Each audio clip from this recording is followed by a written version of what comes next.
Hello, and welcome back to my GTNH playthrough. It is Wednesday, April 8th, and we are over here by my water plant because today actually uh, had big dreams, big plans, but I didn't realize that I'd accidentally messed up my main ME controller. It was mostly working fine, it's just that one P2P network didn't have channels, which is this control network, which then led to me not having any water besides a whole lot of grade 1 water.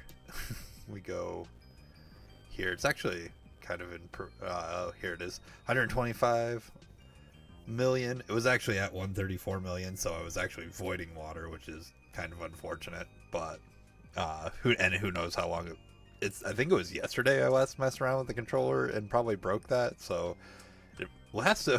What I had lasted for a decent while, but I did run into problems, and the reason it caused me problems is specifically this laser engraver right here. This is where all my masks are currently crafted for the beam lines, and if this guy runs out of the waters for the tiers, things jam up. If we look at here, oh, you know what? I think we've actually got multiple issues going on. This, I bet this thing says coolant. Oh no, it's running. Nice. Okay. I thought I was a little worried.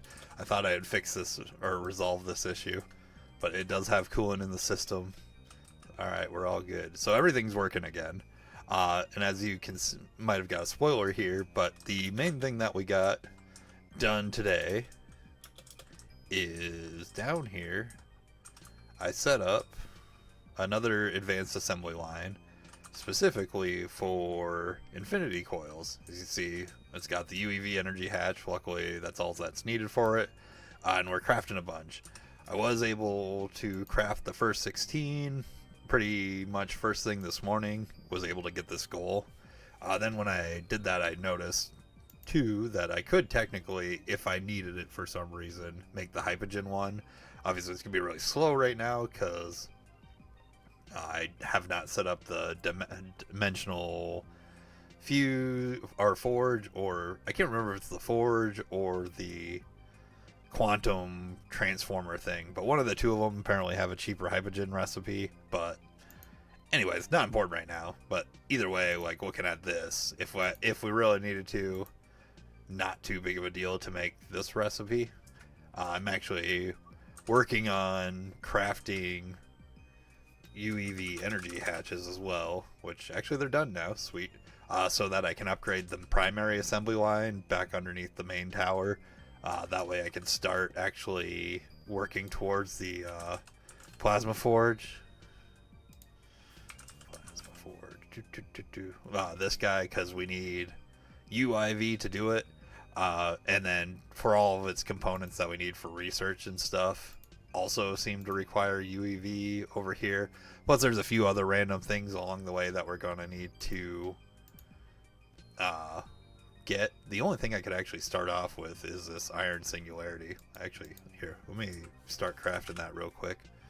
Iron singularity. Start. Okay, so that'll be going. So yeah, I got this set up. That's pretty cool. Because of the plasma forge and wanting to make sure, I don't want to do like temporary what's it called, mega or temporary EBFs anymore. I just want to upgrade the mega right away.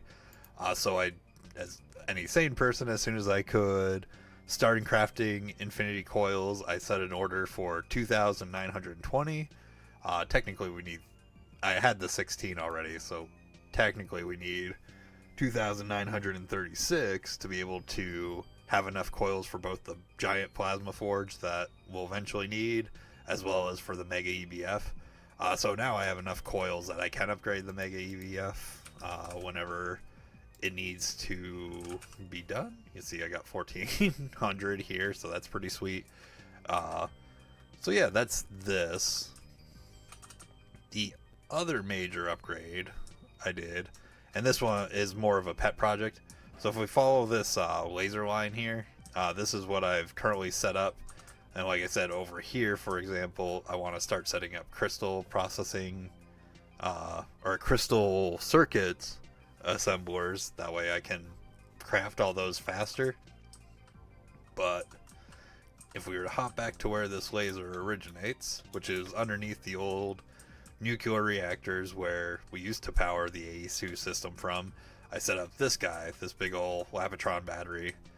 Now if we look what we got going on here, these are all, if we read random ULV power 64 amp buffered, or if we were like this one, random ZPM 64 amp power. So basically what we got going on here is this guy outputs all the different all the different levels of power up to UEV currently, and then there's enough room for the last 3 tiers as well when those get unlocked.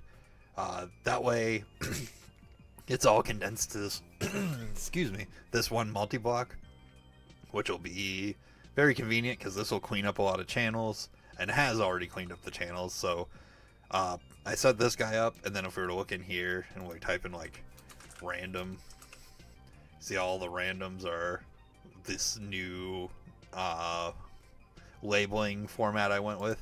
And then unused, we scroll up, it actually freed up 7, there's 6 here, but it actually freed up 7 dynamos on the main battery.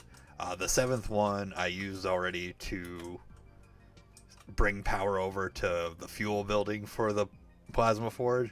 Now I did not get the mixers and stuff set up because I do want to the mixers are just mixers. They'll only take a few seconds to set up. However, they require a lot of different plasmas that I want to put on passive, and to put them on passive I need to kind of do some reworking of this guy down here. On one of the other issues that happened today that I noticed with this Mark IV that we have, which is so fast and it's pretty awesome.